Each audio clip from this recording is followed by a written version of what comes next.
Cette semaine qui commence va être une semaine très, très, très importante pour nous ici à Paris. Les puissants prophètes de l'Éternel arrivent. On peut acclamer le Seigneur pour cela.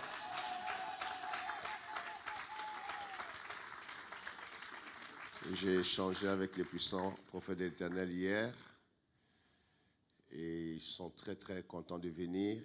Ils m'ont dit qu'ils sont en train de venir pour nous servir. Ils sont en train de venir pour servir le peuple de la France. Vous savez, c'est vraiment exceptionnel que nous terminons l'année comme ça. Je crois que c'est le plus beau cadeau que Dieu nous donne. On peut acclamer le Seigneur. C'est le plus beau cadeau que Dieu donne, non seulement à nous, mais à toute la France. C'est le plus beau cadeau. Alléluia. Je leur ai aussi expliqué les attentes des gens ici, combien de gens malades attendent leur venue et les gens croient en leur guérison.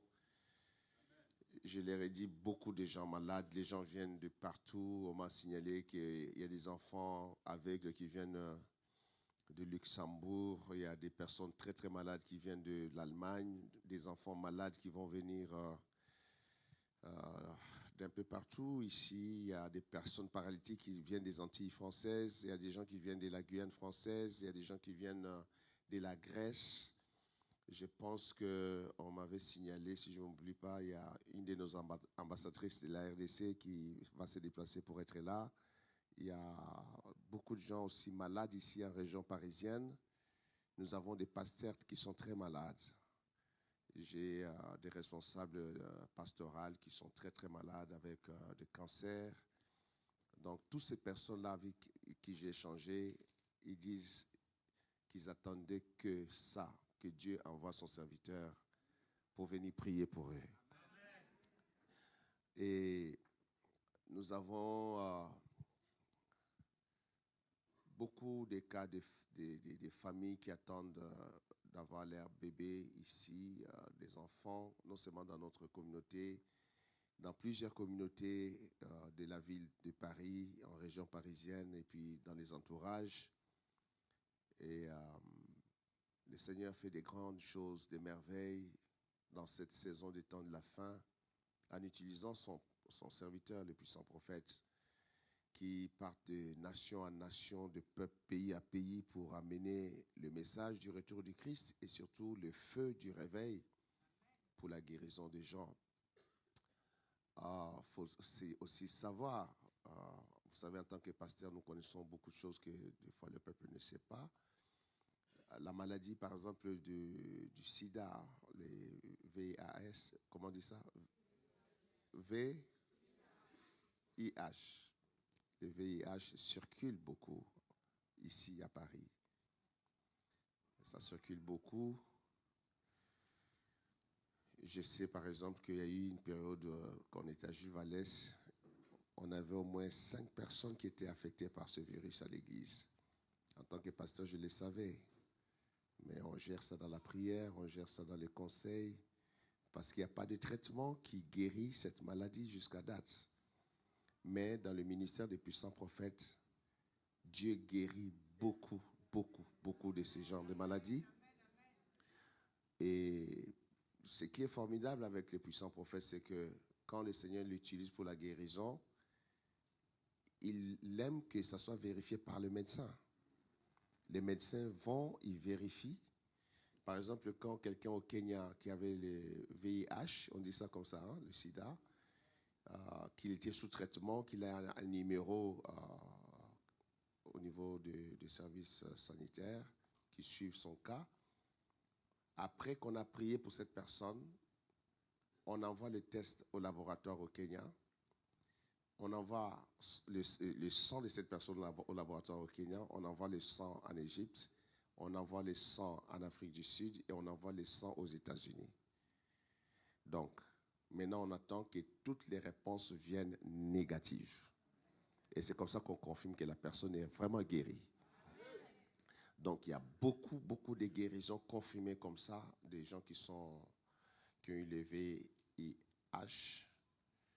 et beaucoup d'autres maladies. Vous voyez ça dans les réseaux sociaux, les aveugles, les paralytiques. Quand nous étions en Italie dernièrement, les puissants prophètes ont fait un décret à partir de l'Italie pour que les paralytiques qui sont au Kenya puissent marcher.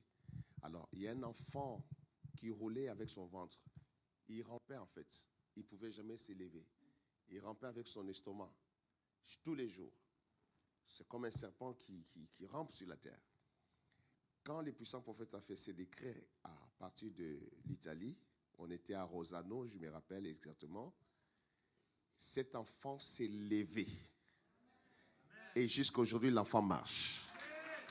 On peut acclamer le nom de Jésus pour cela. Et d'autres malades, d'autres paralytiques, des aveugles, des sourds, des muets, des maladies, des cancers, des tumeurs qui disparaissent dans les corps des gens. Vous avez remarqué que quand je voyage avec les puissants prophètes, quand je retourne, il y a une forte onction sur moi. Ce n'est pas parce qu'ils prient pour moi. Non, non, non, non. Ce n'est pas parce qu'il m'a imposé les mains, non. Juste l'entourage. Parce qu'ils portent une grande, grande, grande onction sur eux. Souvent quand, je fais partie de cette petite équipe que Dieu a choisi d'être souvent là. Quand on doit aller à une réunion, nous sommes des fois 2, 3 archevêques pour accueillir le prophète de Dieu. Nous allons devant son bureau, soit sa chambre pour l'attendre. Et dès qu'il ouvre la porte de sa chambre pour venir vers nous, waouh, l'onction nous fait comme ça, boum. Si tu n'es pas debout, alors tu tombes. C'est très très puissant. C'est pourquoi, quand les puissants prophètes de Dieu arrivent sur les sites de la croisade, juste le fait qu'il arrive, qu'il est en train de marcher, les aveugles commencent à voir, les sourds commencent à entendre. C'est à cause de l'onction qui est sur leur vie. Il n'est pas quelqu'un, il ne faut pas s'attendre qu'il va venir vous imposer la main. OK? Donc, ce n'est pas ce ministère, ce n'est pas comme moi qui vous prie pour vous jusqu'à imposer les mains tout le temps. Il ne prie pas comme ça pour vous imposer les mains. Quand vous venez à la réunion, il faut avoir la foi. Même nous qui sommes dans l'entourage ne nous imposent pas la main. OK? Donc, on n'attend pas, non, pourquoi il ne m'a pas imposé les mains? Non, non, non, non. Je crois que vous êtes mature à ce niveau-là. OK? Donc, quand il fait la prière, saisis ça par la foi. Saisis ça par la foi parce que c'est là que Dieu opère le miracle. N'oubliez pas, le puissant prophète de Dieu, c'est un serviteur loin de Dieu, mais les miracles, c'est Jésus-Christ qui l'opère au travers de vous. C'est le sang de l'agneau de Dieu. Alléluia. Dites un bon amen. Donc, ils sont très contents. Donc, hier, j'ai changé parce que hier, très, très tôt matin, j'ai commencé à avoir beaucoup d'appels des archevêques qui gèrent un peu le ministère, qui m'appelaient pour savoir un peu à quel niveau nous sommes organisés ici. On m'appelait un peu de partout. On a fait une réunion avec notre équipe de médias hier